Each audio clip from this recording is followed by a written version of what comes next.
¿Qué tal? ¿Cómo les va? Bienvenidos. Esto es La Bancada. Estamos con toda la información de la Cámara de Diputados en el anteúltimo día disponible para firmar dictámenes en la Cámara Baja. Recordemos que el 30 de noviembre termina el periodo ordinario y después empiezan las extraordinarias. Me acompaña esta primera media hora Jessica Calcaño. ¿Cómo le va, Jessica? ¿Bien? ¿Qué tal, Mauri? Muy bien. ¿Preparada para tener la información? Sí. Sí, tenemos mucho para informar de lo que pasó ayer también. Títulos del día.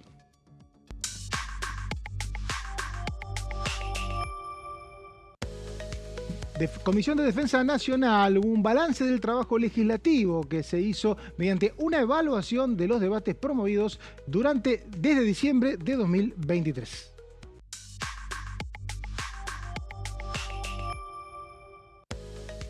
Comisión investigadora de la criptomoneda Libra. La oposición presentó un informe, pero no alcanzó el número necesario para elevarlo al Pleno de la Cámara.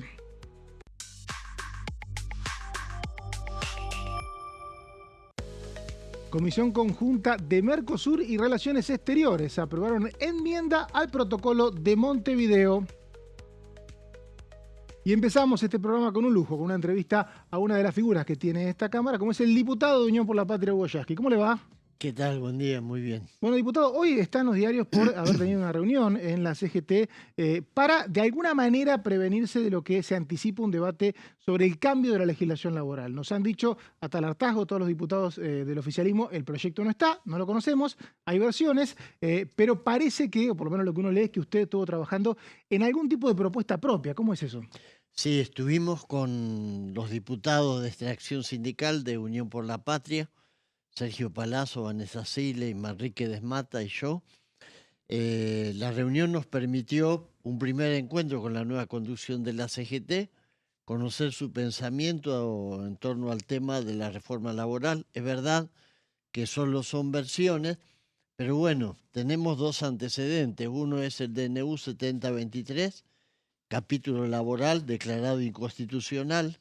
Esa fue una presentación justamente de la CGT y de la CTA ante la justicia, y lo que se introdujo en la ley de base que está vigente. Así que con esos antecedentes la mirada que compartimos es, en principio, aceptar un debate acerca de reformas laborales, pero desde una óptica distinta a la que plantea el gobierno. ¿Cómo sería? A ver, el gobierno hasta ahora habla de que existe una gran cantidad de personas que no están registradas Claro. y que hay que hacer algún tipo de rediseño legal para que esas personas puedan registrarse. Y habla de, por ejemplo, las indemnizaciones con un poco más de flexibilidad, bajar, pues se escucha, ¿no? Digamos, no hay nada oficializado, el tema de la cantidad de aportes que hace una pyme, sobre todo, que es la que más le cuesta contratar. ¿Usted qué cree respecto? ¿Comparte el diagnóstico? ¿Hay menos gente en blanco de la que debería? No, el diagnóstico es absolutamente contradictorio, pues si yo parto del supuesto de que hay mucha gente no registrada y lo que hago es abaratar el despido, le estoy diciendo a las pymes, bueno, pueden deshacerse de parte del personal registrado que tienen, porque es el que cobra indemnización.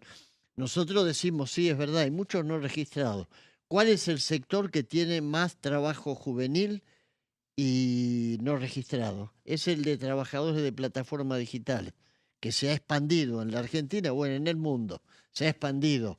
Es una fuerza laboral que no tiene absolutamente ninguna legislación que la proteja, ninguna. Entonces decimos, legislemos sobre eso. Nosotros proponemos discutir, la propuesta es registración o reglamentación, legalización del trabajo de plataformas digitales, registración y otros derechos conexos, obligaciones de las empresas. Esto está en dos proyectos de ley, uno que presentó la diputada Sile y otro que presenté yo.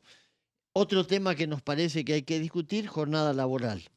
La Argentina tiene una jornada laboral que viene del año 1929, se aprobó en ese entonces en la Argentina, tomando 10 años después la recomendación de la OIT que proponía, en aquella época, hablamos del año 1919, 48 horas de trabajo semanal.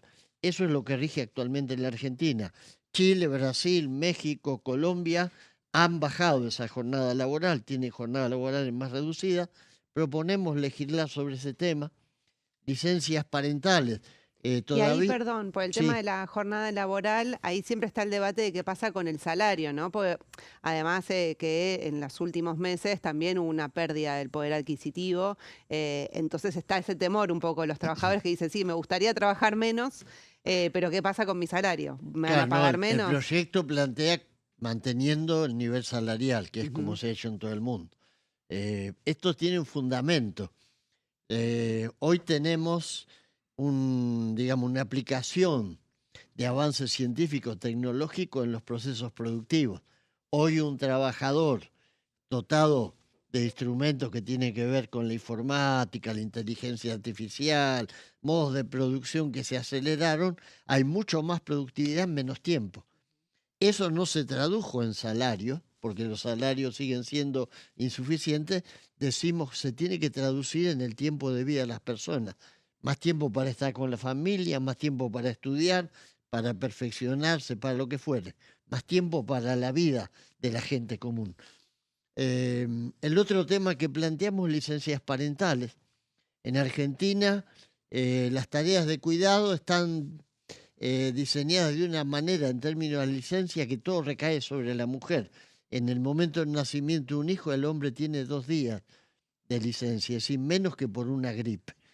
Esto todavía existe en la Argentina. Menos que lo que tarda un parto inducido. Un parto Es inducido menos de son lo 3 días y la Claro, licencia es 2. claro.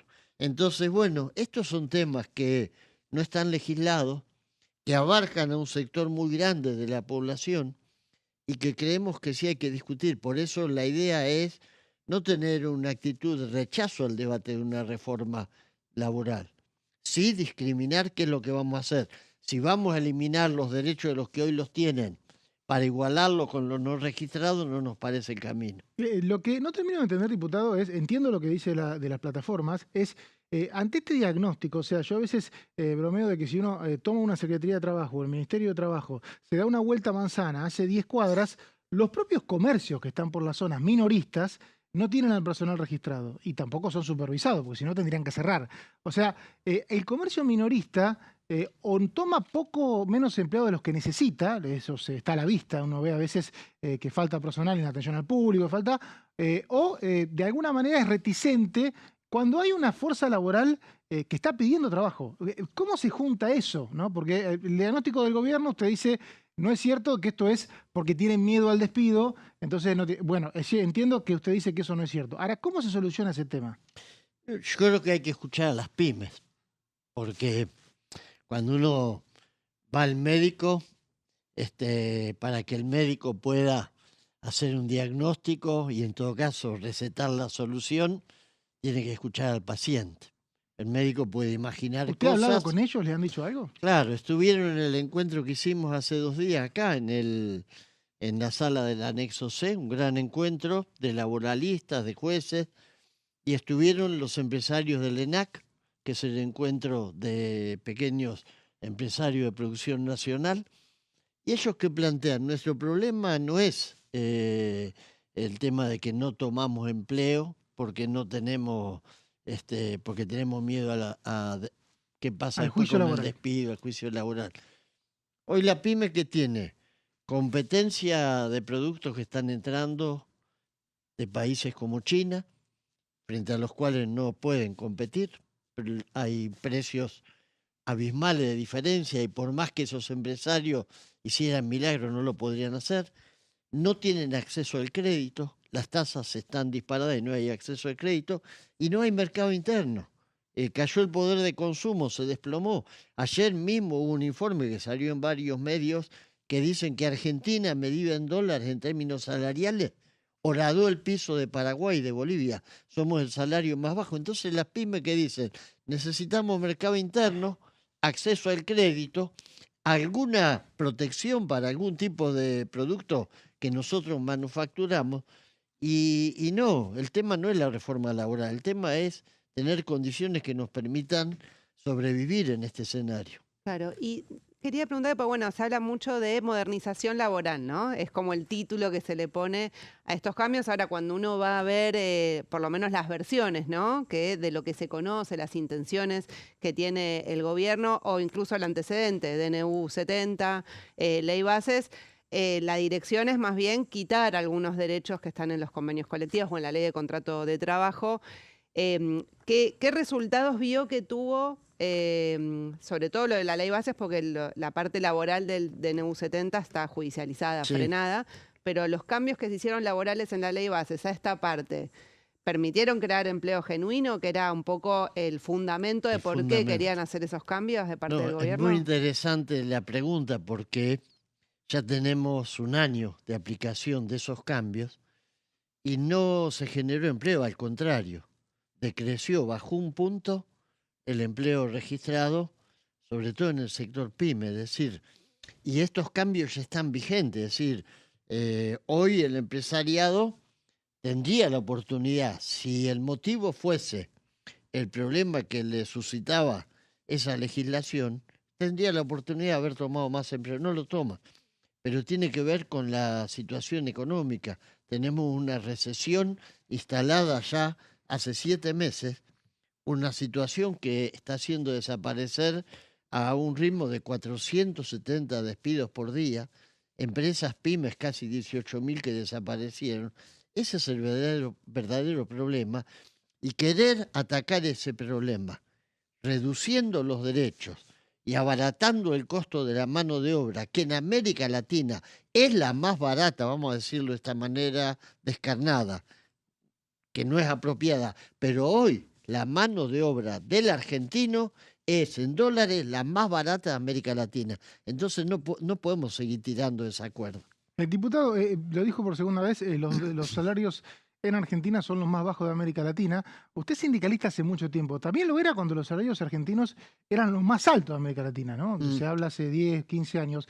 ¿Qué sí. pasó? Porque pasaron 2, 3 gobiernos y los sindicalistas siguen siendo básicamente los mismos, pero también a veces la legitimidad del sindicalismo, me doy cuenta que con las paritarias tan a la baja es complicada, porque uno se afilia a un sindicato para terminar. Vino el secretario de Trabajo la semana pasada y dijo que lo que negocia con los sindicatos es un piso, que los demás se negocian con las empresas y que eso ya está siendo así. No, no es así. Nosotros tenemos paritarias que no se homologan y que a veces llevan trámites de meses en un país que sigue teniendo inflación sobre la canasta alimenticia, que no es la misma que la inflación promedio general, eso ya se sabe, hay mucha diferencia, y paritarias que no se homologan. El Ministerio de Trabajo está poniendo un techo del 1% prácticamente en todas las paritarias. Entonces, lo que hay que permitir, este gobierno que habla de la libertad y que es libertario y que proclama la libertad, paritarias libres. Basta de ponerle un cepo a los salarios, ¿Eso porque generaría que los salarios de Argentina no sean los peores de América Latina si hubiera paritarias libres? podría recuperarse, sí, en promedio, pero Ah, digamos, porque no eran libres hace 5 años y también eran los más bajos, hace 3, 4 años. no, hace 3, 4 años no eran los más ¿No bajos. eran Por los eso bajos? digo que acabamos de horadar, pasamos de estar, digamos, al tope a estar un poquito por El arriba del tope era promedio. 2014, 2015, 2016. Ahí sí, Claro, ahí tope. claro. Después empezó un descenso. Hoy estamos horadando el ingreso de Bolivia, es decir, era el último país de la lista, hoy lo somos nosotros. Y diputado, bueno, acá hay varios diputados sindicales, como dijo, que se venían reuniendo. ¿Qué está viendo el clima en los lugares de trabajo, ¿no? Frente a estas versiones de la posibilidad de una reforma laboral, modernización, el título, o sea, ¿qué ve que se debate entre los trabajadores de qué es lo que habría que hacer? Incluso si el gobierno quiere avanzar con una legislación de este tipo, si se están pensando en medidas de fuerza, en los sindicatos, ¿cómo está ese debate? En principio, digamos que como solamente son versiones y hay desmentidas permanentes de cuál sería el contenido, hay una preocupación por el tema de los convenios nacionales. Es decir, la posibilidad de ir a un esquema de negociación por empresa, que es lo que se practica en Chile, por ejemplo, fragmenta la capacidad de los sindicatos de sostener las demandas, nos lleva a una lucha muy desigual, nos debilita. Esa es la principal preocupación. La gente no quiere perder más de lo que perdió y bueno, es lógico que se aferre a lo que tiene, al empleo, aunque sea un empleo mal pago, pero un empleo que tiene convenio, que tiene registro, que te Una permite paritaria. sobrevivir y planificar, aunque sea con estrecheces, tu vida. ¿Qué es la diferencia con el no registrado? Que Claro. no puede planificar, no tiene la posibilidad de contar con un salario efectivo cada mes. Diputado, sé que hoy seguramente hay una reunión de bloque en Unión por la Patria. Se está especulando con cómo va a ser la nueva etapa de Unión por la Patria. Tuvieron un año donde, junto al resto de los bloques de la oposición, prácticamente manejaron la agenda. Ahora el oficialismo sumó votos, van a ser una oposición que va a tener mucha presencia, pero le va a costar más generar una mayoría. ¿Qué espera de los próximos 2 años en el Congreso y cómo espera que actúe su bloque?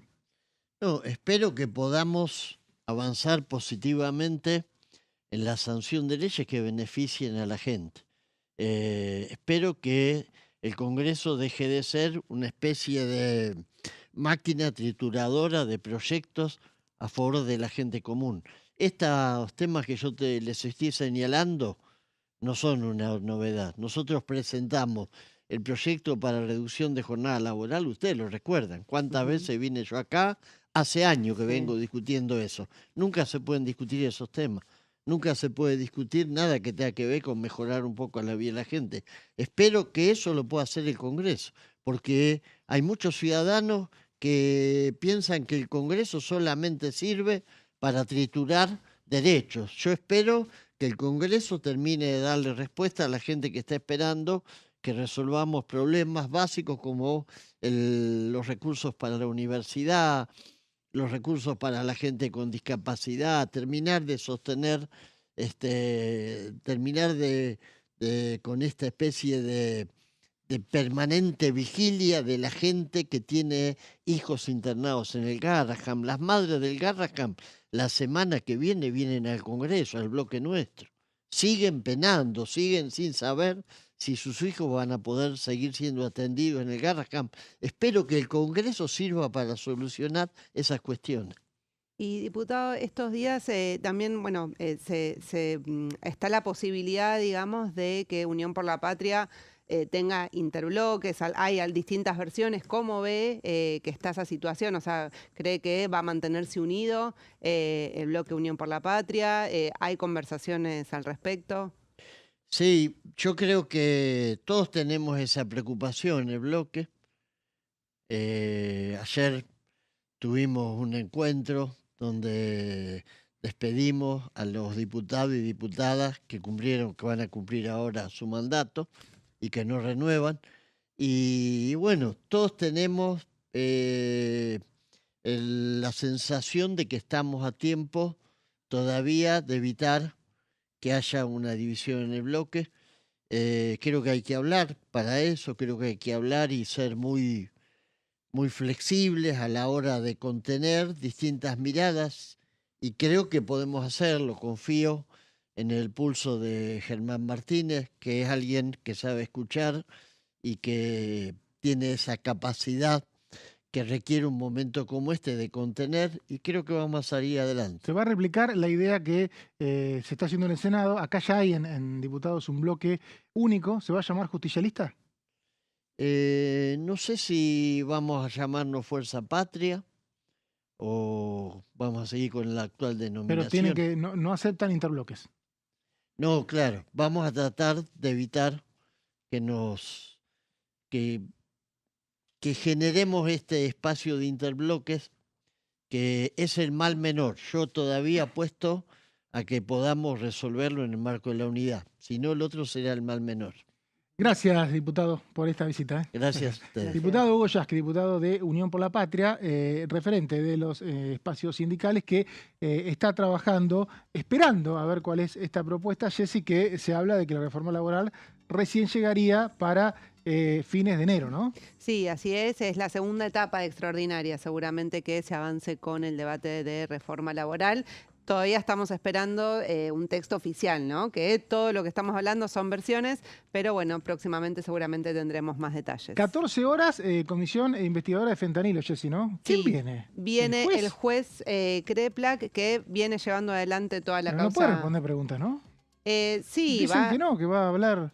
va a ser alguna exposición, porque Ajá. hay detalles sensibles de la causa que quizás no pueden revelarse, pero va a ser una exposición. Hasta el 9 de diciembre está la fecha disponible para presentar un informe final, como el que ayer se presentó de Libra, que recordemos no tenía la firma, si el gobierno no lo reconoce, y vos bien explicabas ayer, muy bien, de que no va a estar publicado. Claro, sí.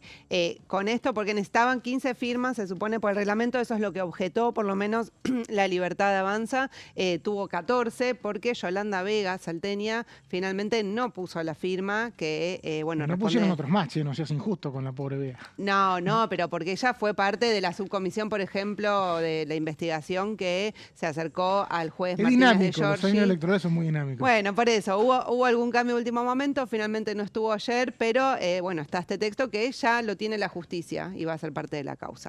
Gracias, Jessy, por esta intensa media hora. A vos, Mauri. Pausa, enseguida volvemos con más La Bancada.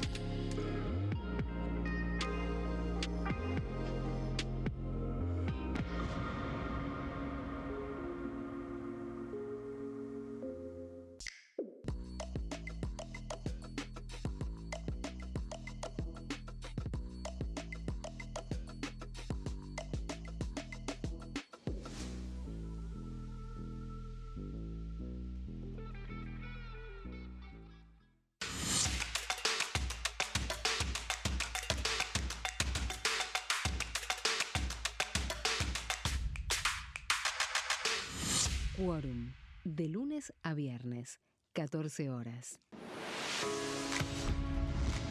¿Cómo funciona el Congreso? Las sesiones son el espacio donde los diputados debaten proyectos de ley para su aprobación, modificación o rechazo. En una misma sesión pueden tratar varios proyectos de ley. Las sesiones ordinarias comienzan el 1 de marzo, cuando el presidente de la Nación inaugura el periodo ante la Asamblea Legislativa y se extiende hasta el 30 de noviembre. El Poder Ejecutivo puede convocar a sesiones extraordinarias o prorrogar las sesiones ordinarias. La sesión es dirigida por el presidente de la Cámara de Diputados, que administra el uso de la palabra y las distintas instancias del funcionamiento.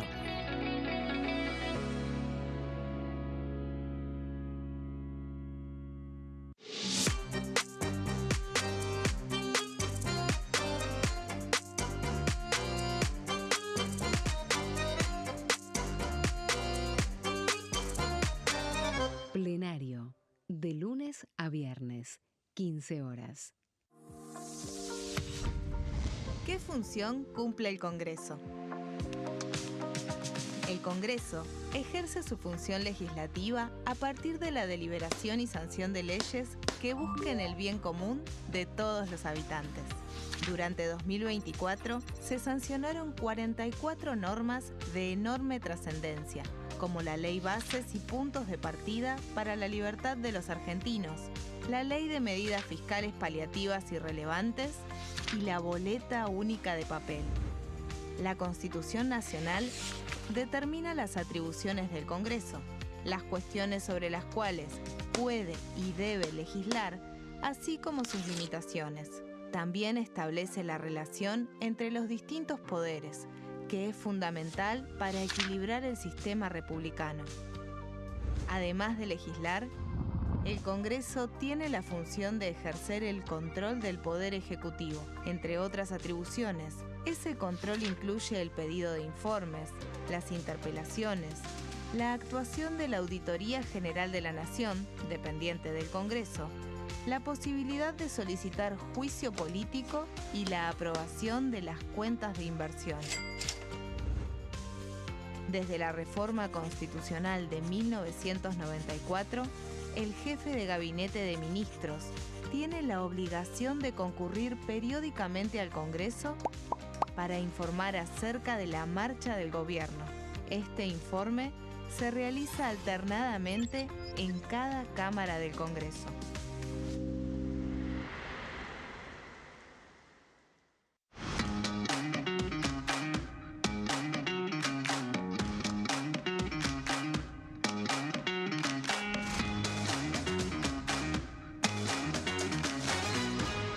Pasos perdidos. De lunes a viernes, 16:30 horas. El sarampión es una enfermedad viral altamente contagiosa. Que no juegue con tu hijo.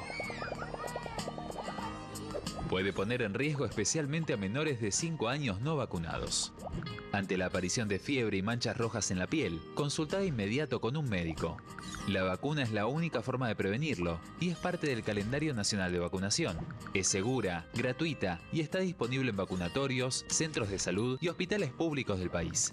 Vos ya tenés esta vacuna. Dásela a tus hijos. Elegí prevenir.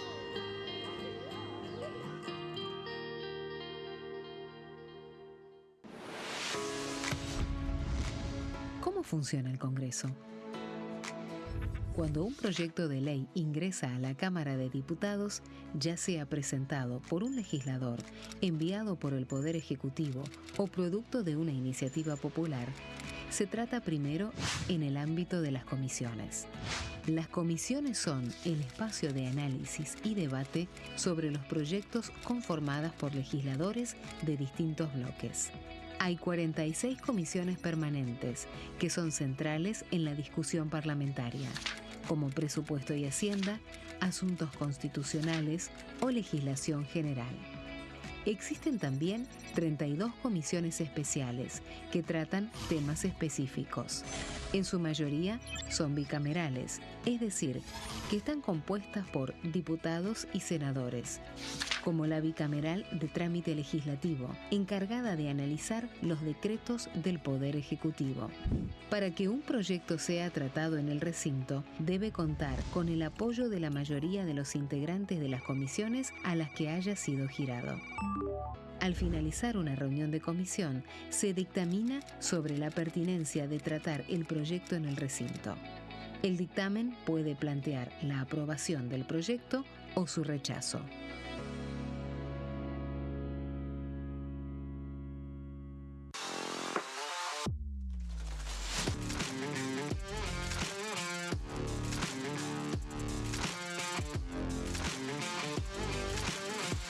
Orden del día, de lunes a viernes, 11 horas.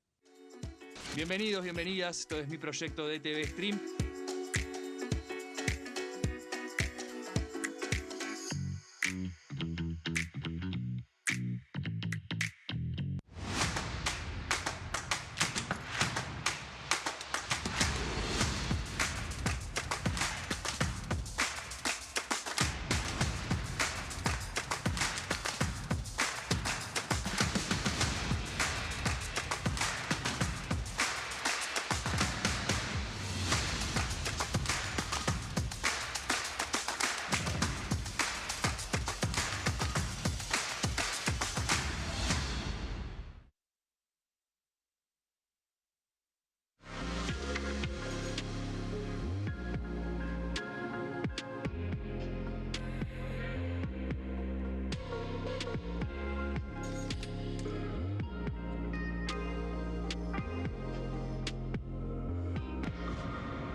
Vamos en la bancada con nuevo plantel esta media hora. Están muy bulliciosos ahí los señores Leo Fredes y Guido Brablaski. ¿Cómo andan? ¿Bien? Mauri, ¿qué tal? Bueno, tenemos un lujo, ¿no? Una visita de un diputado que nos abandona ahora. Estamos en semanas de despedidas. El señor Oscar Agos Carreño. ¿Agos es el segundo nombre? ¿Cómo es?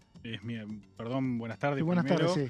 Gracias por la invitación antes de convertirme en calabaza. Sí. Y acá es mi primer apellido. Tengo Primer dos apellido. apellidos. Pero todo el mundo te dice Carreño, ¿no? Todo el mundo me dice Carreño, sí. Claro. Es por un apellido más común, más cordobés, Carreño. Sí, y algunos creen que es mi nombre Agos y me dicen Agos como si fuera mi nombre. Claro, exacto, sí, pasó. Bueno, diputado, usted fue uno de los diputados opositores que más negoció las leyes, en realidad las sesiones que tuvimos este año, y le pregunto, nos quedan 15 días, ¿hay una sesión más? Bueno, hay algunas conversaciones, algunos bloques que creen que quedaron temas en el tintero que sería bueno intentar trabajarlos en una sesión. Al día de hoy estamos en 120 voluntades, no estamos con un quórum necesario para funcionar. Por lo tanto, bueno, siguen estando las discusiones, pero hay que ver si hay temas necesarios y sobre todo si hay algún punto de encuentro con el aliado del gobierno para ver si ¿Qué se hace una temas sesión. para usted faltan y se tendrían que aprobar de acá al 30 de noviembre? No, creo que cada bloque tiene sus distintas agendas y ya no hay esos temas sociales que aglutinaban y generaban los 129 para funcionar. Es decir, sin duda hay muchos temas que se me ocurren que sería bueno tratarlos, pero acá el verdadero problema es que cuando conseguíamos los números para funcionar era porque eran temas sociales de mucho peso, porque algunos de los gobernadores iban y se presentaban y me parece que no están dadas las condiciones. No hay ningún tema más allá de lo que a mí me parezca personalmente que hoy aglutine eso. Ahora, posiblemente en las conversaciones que estamos teniendo de acá a lo que sigue, bueno, puede haber alguna noticia. O sea, no puedo descartar que haya, pero al día de hoy no tenemos ningún tema que nos convoque. Diputado, ayer presentaron el informe final de la Comisión Libra, muy duro para el gobierno, pidiendo que se investigue el rol del presidente, sugiriendo que se avance contra el presidente aquí en la Cámara. Y después que presentaron el informe, desde el oficialismo hicieron saber que para ellos no tiene valor parlamentario, o por lo menos que no puede llegar al recinto, es lo que dijeron, porque no tiene las firmas. ¿Cómo es esa situación y técnicamente? Bueno, sí, sabemos de las operaciones que se ha hecho de la prensa de esta Cámara para tratar de llevar la discusión a una cuestión reglamentaria y no, en el fondo, el contenido de un informe bastante contundente. La verdad que todas esas discusiones parlamentarias, la verdad que generalmente la hemos saldado con votaciones dentro del recinto, con distintas resoluciones y en general, pese a que el gobierno ha bloqueado y ha violado sistemáticamente las normas que rigen esta Cámara para crear, por ejemplo, una comisión par y después operaron por todos lados que no, que en realidad, bueno, lo habían hecho así y lo que estaba mal era la resolución, pero lo cierto es que logramos desbloquear, logramos hacer todo el camino y ayer logramos que haya un informe de 205 hojas que entró por mesa de entrada y lo que sigue es las resoluciones políticas que siguen a eso. Para mí esto no es un dictamen, en el caso del Ara San Juan, antes de la causa IBM, o sea, todos aquellos casos... No es un dictamen. Para mí no es un dictamen. Sí. Para mí el artículo 6 y el artículo 10 resuelven sin ningún problema. Para mí ayer no hubo ningún tipo de defensa respecto a este tema, hasta que en un momento Mayoraz, que no es miembro de la comisión, esbozó algún tipo de discusión reglamentaria. Como no era parte de la comisión, terminó ratificándolo a un par de diputados más. Pero lo cierto es que este no deja de ser un informe político que después el Congreso, como la justicia, lo puede tomar en cualquier momento con las formas reglamentarias que corresponden para que esto vaya adelante. Vemos el caso del Ara San Juan, que habían informes. Esos informes se presentaron y no tenían ningún formato. Ahora, yo creo que la Secretaría Parlamentaria de la Cámara tiene que darle el tratamiento de un asunto ingresado, le tiene que dar el número que corresponda, mandarlo a imprimir como corresponde y entender de que la misma resolución que crea el funcionamiento, que regula, perdón, el funcionamiento, habla de la posibilidad de hacer dictámenes, informes o conclusiones, una cosa así. Por lo tanto, la opción que tomó ayer la mayoría que estuvo ahí presente fue que se haga un informe. Y ese informe no tiene... Un informe político. Sí, no sé si le agregaría la palabra político porque pareciera que es como que queda para hacer un golpe de efecto político y en realidad tiene consecuencias políticas, pero es un informe que es elaborado por una comisión investigadora, aprobada por el Pleno, en varias ocasiones reestructurada. Y la verdad que tiene consecuencias muy importantes, además por el grado de prueba, o sea, no solo son conclusiones políticas, sino además hemos logrado hacer una investigación complementaria a la que hace la justicia, en la cual hemos detectado operaciones muy complejas, la existencia de movimientos en cuevas financieras para sacar el dinero que estaba en blanco y en forma digital, pasarla a dinero físico con más dificultades de trazar.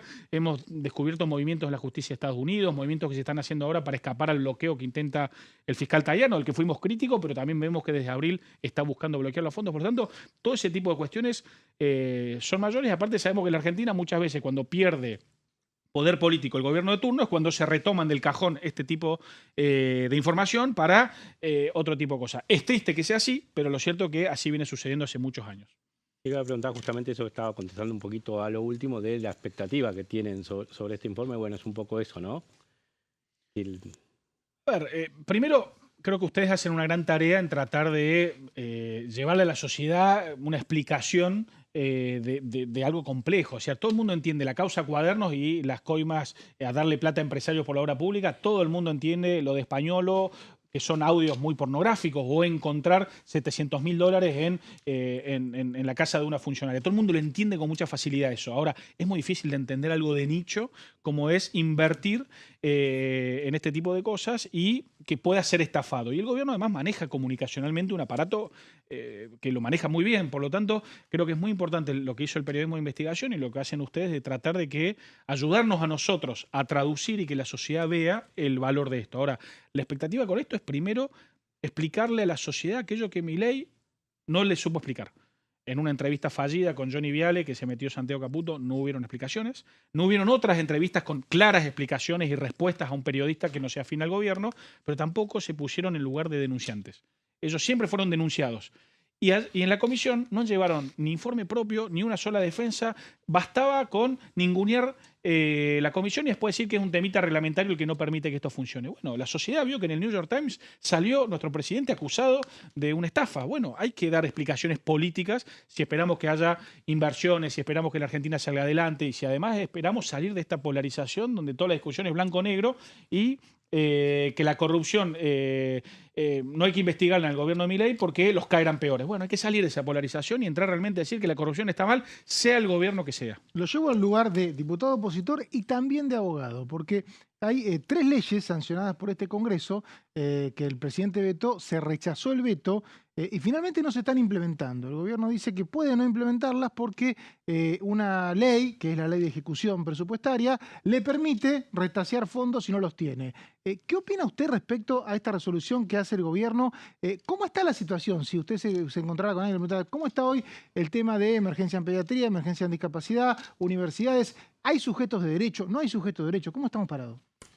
Bueno, yo creo que es ilegal lo que hace el gobierno. Creo que primero estamos hablando de una ley que tiene la misma jerarquía que la ley general a la que se refieren. Si hay una ley particular, está por encima de una ley general que tiene generalidades. En segundo lugar, nosotros le decimos de dónde sacar la plata. Le decimos que elija él porque no tenemos presupuesto hace 2 años. Por lo tanto, cualquier número o modificación que hagamos ahora es sobre un presupuesto que es irrisorio pensar que se va a poder aplicar ahora, así que estamos convencidos de que es así, pero además nosotros para evitar esta discusión, porque sabemos que todas las discusiones de fondo la discuten en las formas y ganan que terminemos discutiendo este tipo de cuestiones de forma, que no digo que esté mal que ustedes lo hagan, lo que digo es terminamos cayendo en discutir las formas y no discutir de que se está incumpliendo una ley de la nación en temas absolutamente complejos de lo social, donde en realidad las 2 cámaras del Congreso han logrado mayorías históricas. Tiene que actuar la justicia, por lo tanto. Yo creo que la justicia tiene que actuar, creo que el Congreso también tiene que actuar. Quisiera ver también a los presidentes de ambas cámaras actuando por su rol de autoridades de las cámaras respecto del incumplimiento de una norma. Me parece que en esto no pueden ser afines al gobierno y creo que nosotros hemos copiado un artículo, el artículo 51 de una ley penal juvenil que mandó con la firma Milei con Francos, es el mismo texto. Un proyecto, claro. Un proyecto, perdón. Como nosotros temíamos esta discusión, sabíamos que iba a venir con esta discusión, digamos, ahorrémonos en salud para que no nos puedan saltar con esto, copiemos y peguemos lo que ellos utilizaron para que sea el mismo mecanismo. Y pese a ello lo incumplen, por lo tanto, creo que la gente se ha dado cuenta el valor de estos temas para la sociedad argentina, pero por otro lado también se da cuenta el valor de un presidente no cumpliendo unas leyes. Después el resto de las cuestiones reglamentarias puede ser que la gente se pierda. Ahora, la gente entiende que si el Congreso saca una ley, el gobierno la tiene que cumplir. Sí, quiero abundar un poco sobre esto, ¿no? Supongamos yo soy docente universitario. Digo, de hecho lo es, claro. Tengo una ley, yo estoy esperando que se me pague el retroactivo porque el Estado Nacional, hay 3 poderes, lo aprendimos en la escuela secundaria, hay un presidente, hay un ejecutivo, hay un parlamento y hay un poder judicial, ¿no? ¿Es así? Grosso modo.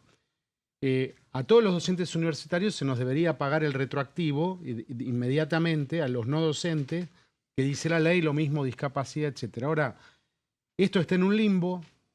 ¿Cómo se resuelve? Porque después uno dice, yo tengo la ley, pero además no solo la ley que avala, sino hubo un veto y la ley está insistida con 2/3, lo que no pasó nunca, conjunto de leyes en la democracia. Ahora, uno mira después y dice, las provincias reclaman deudas, no sé, Santa Fe, no sé si Córdoba también, de hace añares.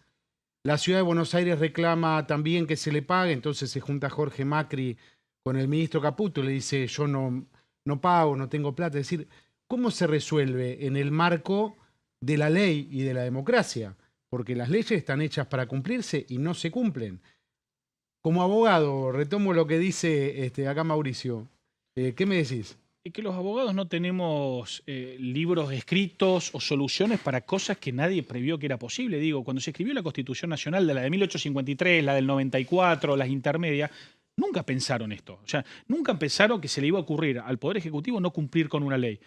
Yo por eso lo que presenté es una moción de censura, que incluso tuvo bastante camino legal hasta donde pudimos este año parlamentario, porque yo creo que el mecanismo que nos da la Constitución del 94 era justamente agarrar al jefe de gabinete, que es el que tiene que reasignar las partidas, y hacerlo pagar políticamente como fusible político, que es lo que se buscó en el 94.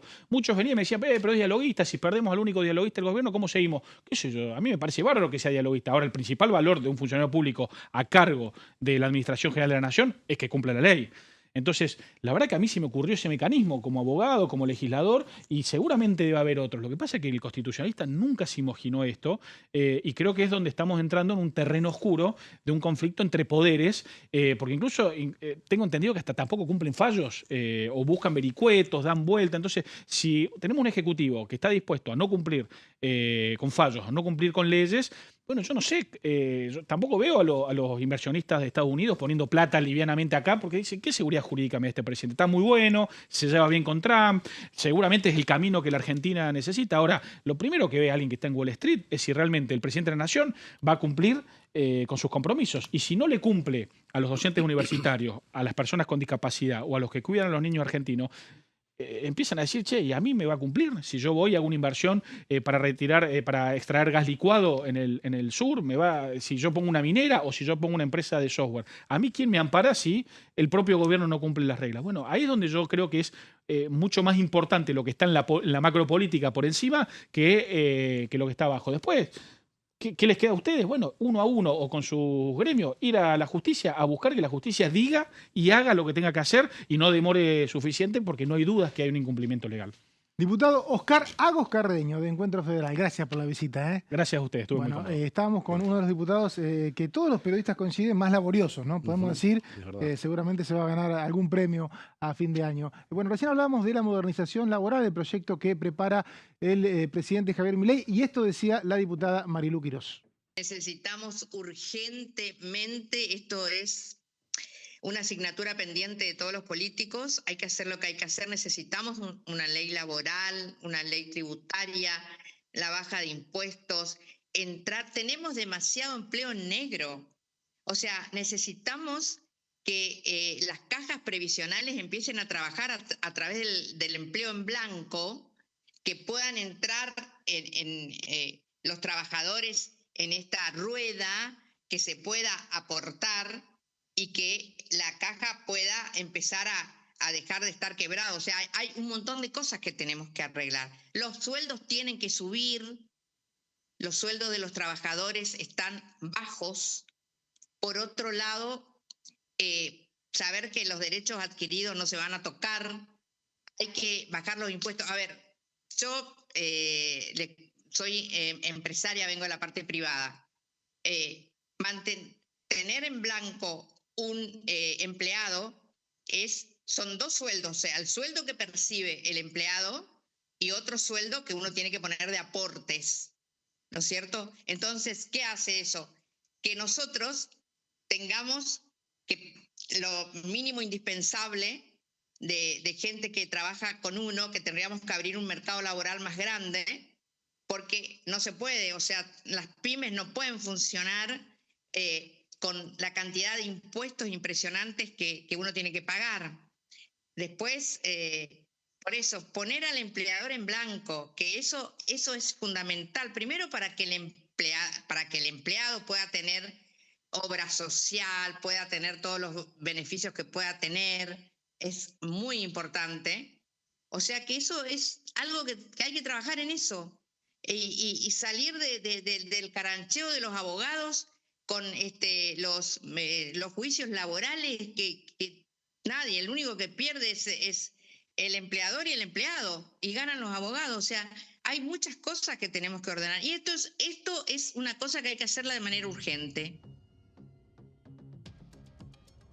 Bueno, recién escuchábamos a la diputada Marilú Quirós del PRO y Guido Bralaski, lo hemos dicho, es uno de los periodistas que más sabe de defensa, si no el que más sabe de defensa, por lo menos los últimos 25 años, que es cuando lo estamos leyendo en Clarín, notas referidas a ensayos militares, a políticas de defensa, un área donde el periodismo está un poquito débil siempre, pero lo tenemos a él. Y ayer estuvo en la Comisión de Defensa viendo cómo se despedía de la presidencia el diputado López Murphy. Contame, Guido. Gracias, Mauri. Siempre me metés una presión de que tengo que decir cosas fabulosas de todo esto. A veces, pero bueno, sí, seguimos el tema hace muchos años. 25 años, dije bien, ¿no?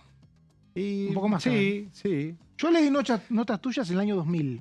Sí. Lo que pasa, el tema militar estaba muy vinculado con la política todavía. Todavía, claro. Había mucho peso del tema militar todavía en la política, ¿no? Sí. Hoy es un tema muy marginal. Pero bueno. Contame. Ahí estamos entonces. En estas despedidas se armó una reunión el ex ministro de Defensa y diputado que también se despide de la Cámara, Ricardo López Murphy.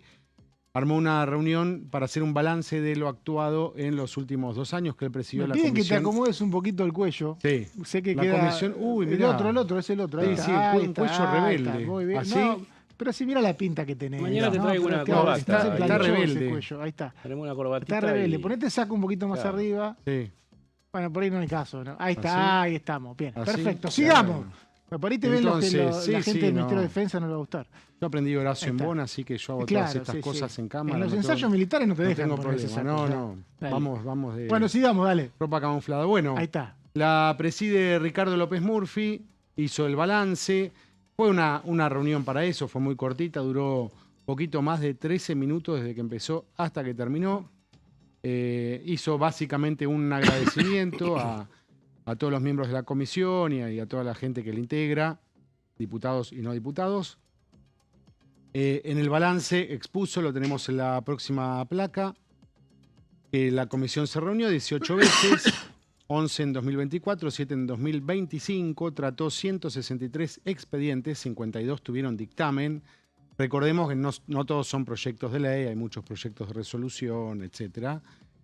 Y que también concurrieron, y esto es para destacar, concurrió el ministro de Defensa, hizo una exposición muy interesante en su momento. Luis Petri, diputado electo. Luis Petri, diputado electo.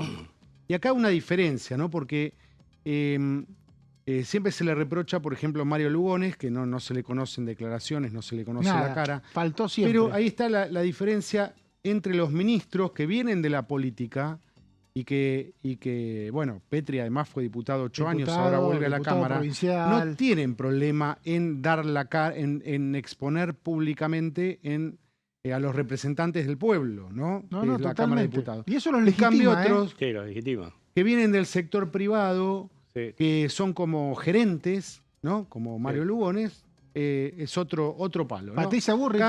Patricia Bullrich. Le dicen, ministra, ¿usted quiere que hagan 5 preguntas y después te contesta? No, No, vamos mano a una mano. por una. Mano a mano, decilo. Sí. Después hay otros ministros que después están cómodos con la manito en el bolsillo ante empresarios, pero no vienen acá. Ahí tenemos en el, ¿No? en el análisis de los ministros, tenemos, por ejemplo, un Cuño Libarona que no es que viene de la política, viene del sector privado, pero es muy mediático. Claro, exactamente. Entonces, nunca tuvo problema en exponerse, otros no. Bueno, volvemos a Luis Petri, asistió en su momento, estuvo muy picante esa reunión, muy interesante. Vinieron exministros que hablaron sobre proyectos, hubo ex jefes del Estado Mayor Conjunto y del Ejército también. Eso dijo López Murphy en el balance. ¿Qué más tenemos? La próxima.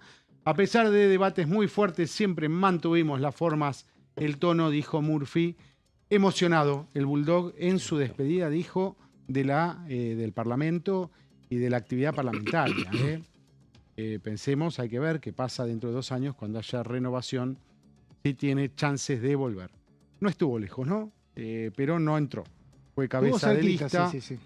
Muy polarizadas las elecciones por la Ciudad de Buenos Aires y no entró. La diputada Lourdes Arrieta, otra de las que habló, dijo que hay mucho por hacer y se refirió especialmente a reivindicar la causa Malvinas. Recordó, su padre es un cabo del ejército que estuvo en Malvinas, el papá de Lourdes Sarrieta, un cabo. Y ella habló, se emocionó y se quebró en la reunión. Habló hasta prácticamente el llanto, habló de Malvinas, Lourdes Sarrieta.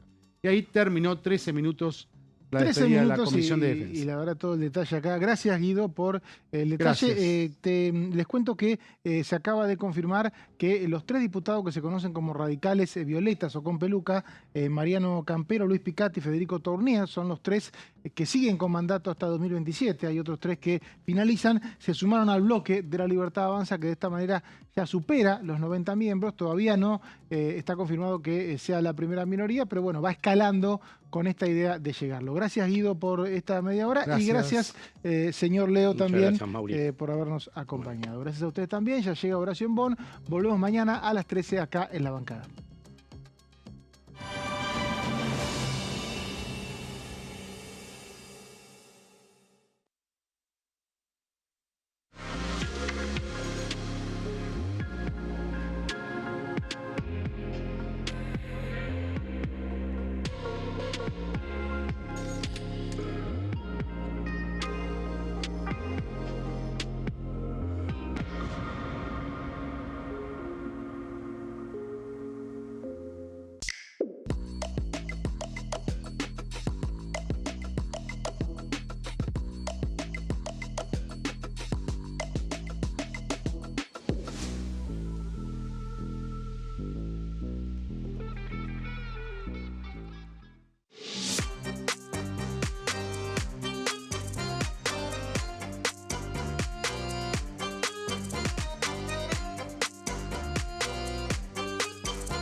Plenario, de lunes a viernes, 15 horas. ¿Cómo funciona el Congreso?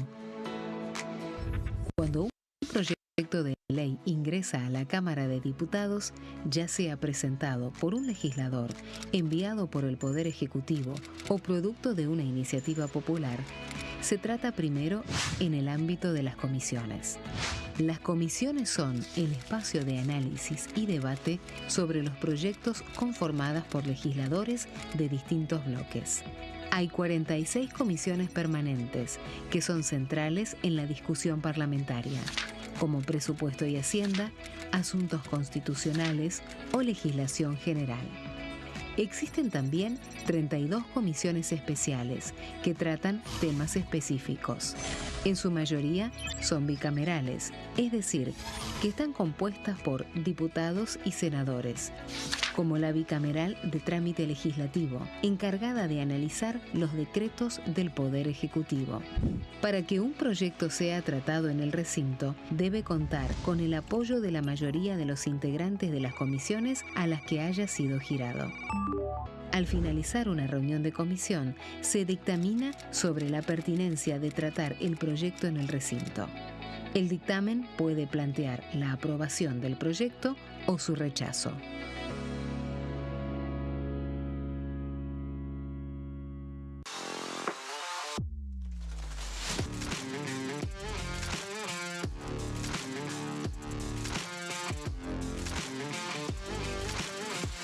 Orden del día, de lunes a viernes, 11 horas. ¿Qué función cumple el Congreso? El Congreso ejerce su función legislativa a partir de la deliberación